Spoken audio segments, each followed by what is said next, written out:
Замена фильтра салона Toyota RAV4.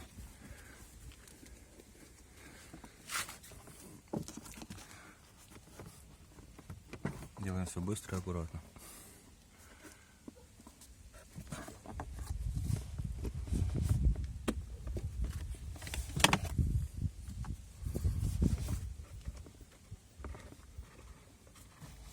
Достаем заглушку.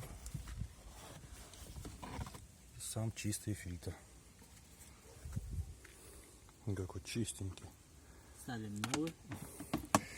И устанавливаем мы. Закрываем все обратно.